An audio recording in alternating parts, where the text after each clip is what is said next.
Hi, everybody. Good evening. It is the 139th Monica Makes It Happen live Facebook show. We're live, everybody, from New York City. And boy, do I have a show for you. It's all about money and jobs, two of our favorite things, two of our things that we want, right now.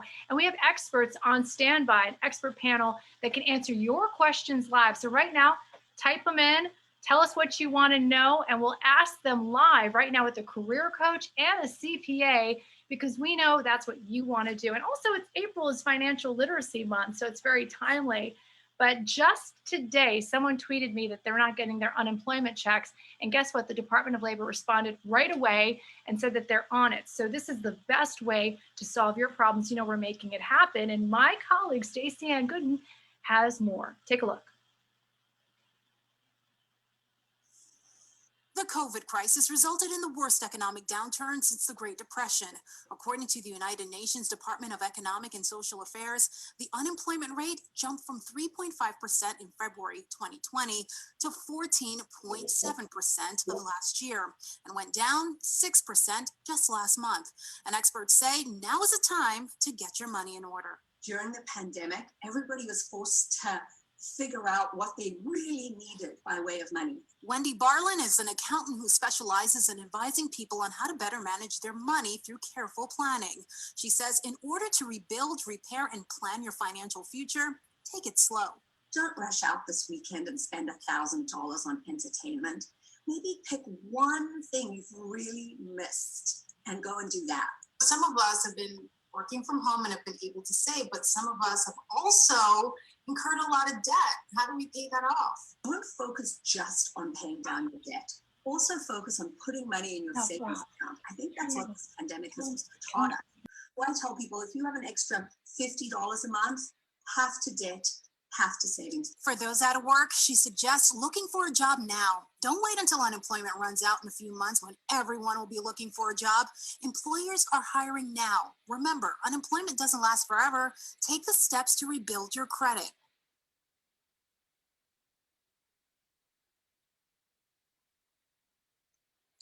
Monica, I need to unmute you.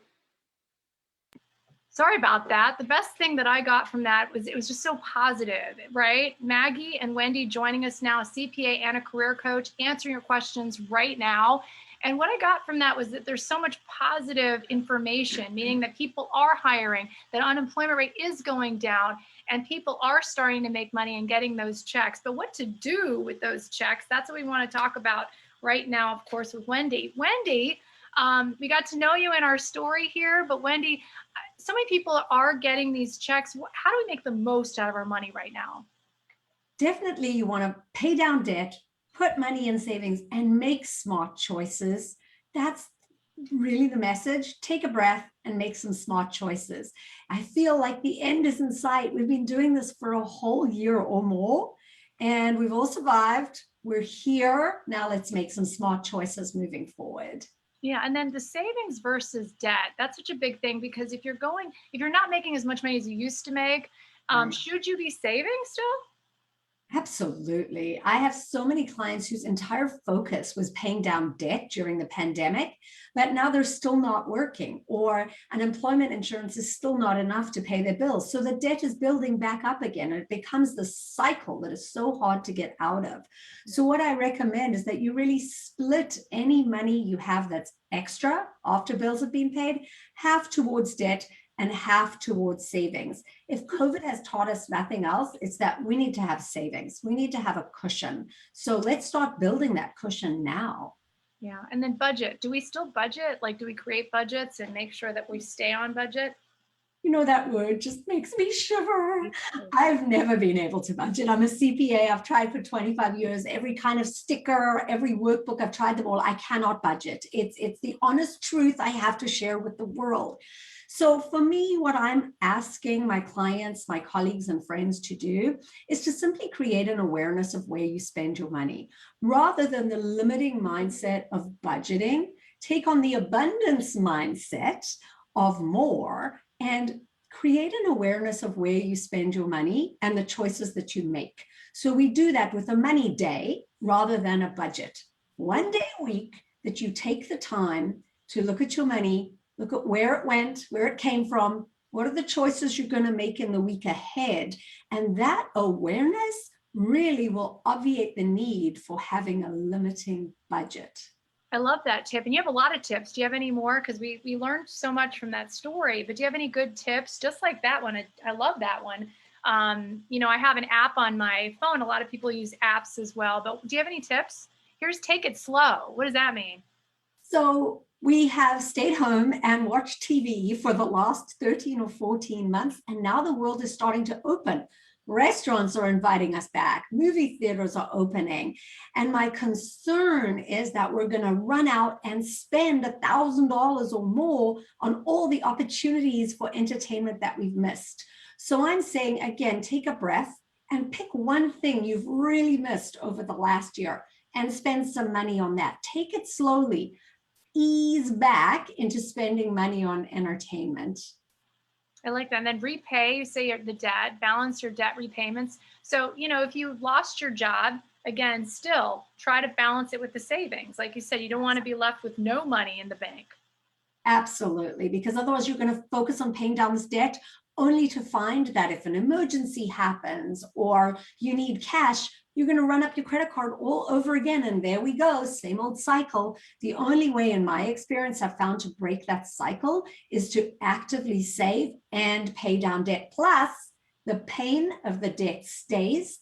And I have found that when people have credit card debt, they make different buying choices. And so, okay, you pay a little more in interest perhaps, but it will change your money awareness and your buying choices, and you'll be building up your savings, your rainy day money. I like you said that, rebuild your credit too, right? Absolutely. I think when you run your credit card out to the max, that really adversely affects your credit. If you're in a position where now you want to go and get a new apartment, take a new job, people are running credit scores. And it's okay to say, oh, it was COVID. Yes, we get that. But your credit score still is a representation of the choices you've made. So slowly you want to start paying your bills on time, bringing those credit card balances down a little so that they're not at the max. These items will help you rebuild that credit score, which, as you know, opens the doors to cheaper financing, apartments, jobs. Our credit is extremely important in this country. I like how you chopped it up so it's in small steps, so it's not so overwhelming, because you're not going to get out of debt immediately or be in great financial status immediately. It's little baby steps, and I love how you just diced that up for us.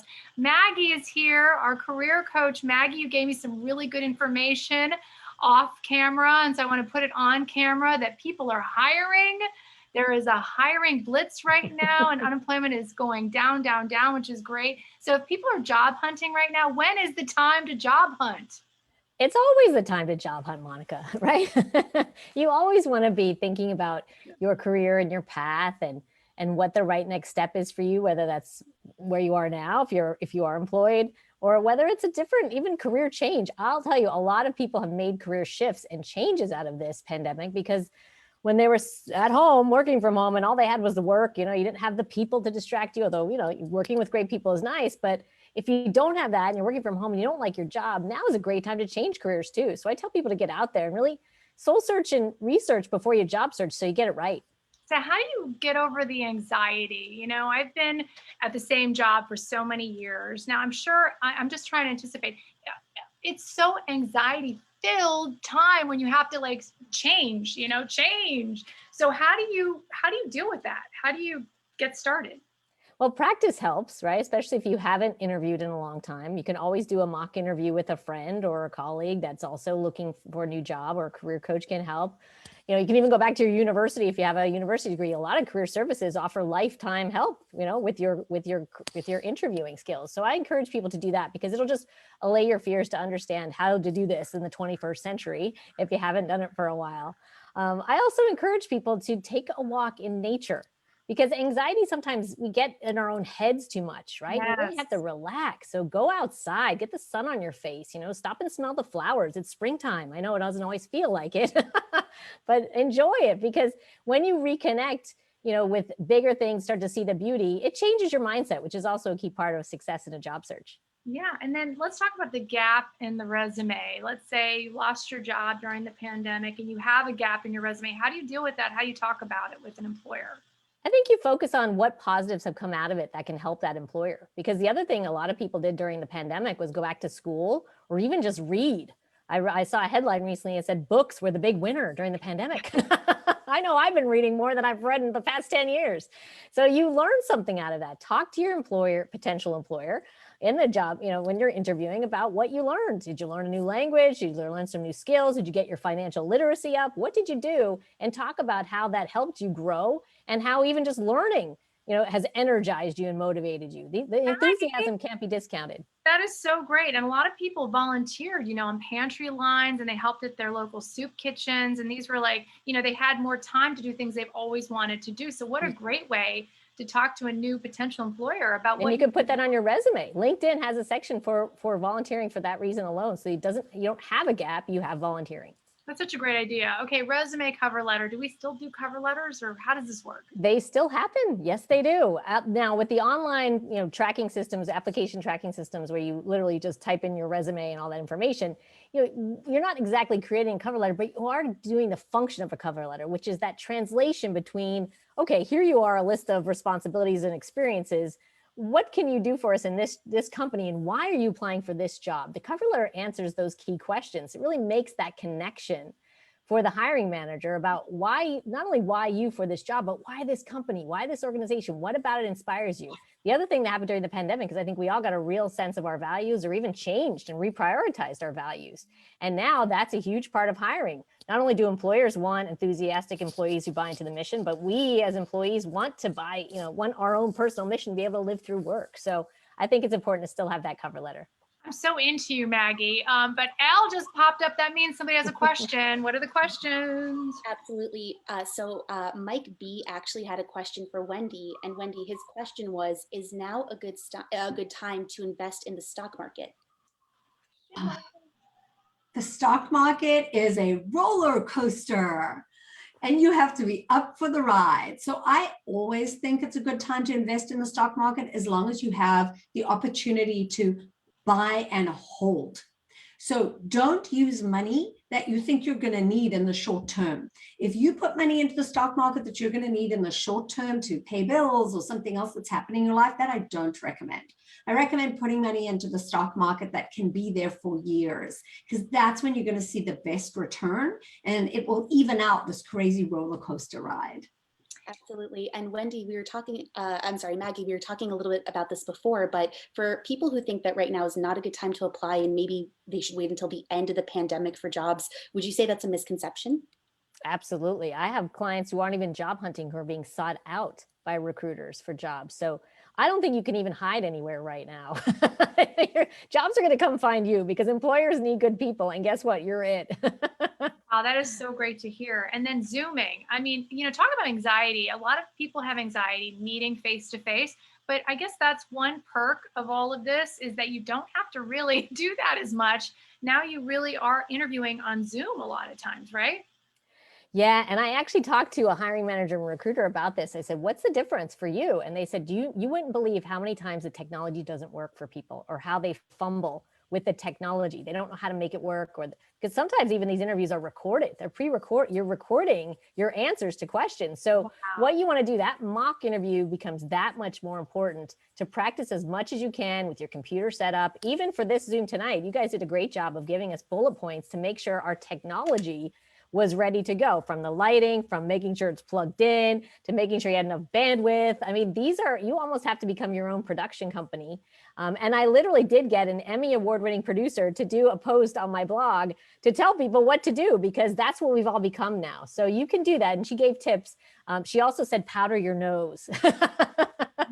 That's so true. You're always get a little shiny, and you have these little lights that you set up everywhere, and lighting is also very important. It's all about the visuals. But all right, so Maggie and Wendy, if there's one thing that you want someone watching to take away, because a lot of times, we forget what the most important thing is. What would you say? Wendy, you go first.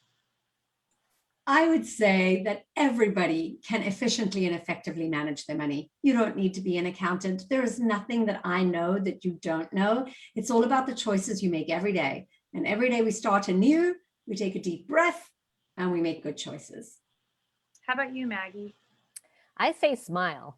And the reason I say that is because we do have anxiety. We are coming out of a time when people have been separate. We're coming back together. When you're interviewing for a new job, you might be nervous. You might not have the answer to every question, but you know what? Don't be afraid to smile and be happy and focus on what's worked for you during this time, because that kind of enthusiasm or what employers really want to see. They understand. They've been through it too.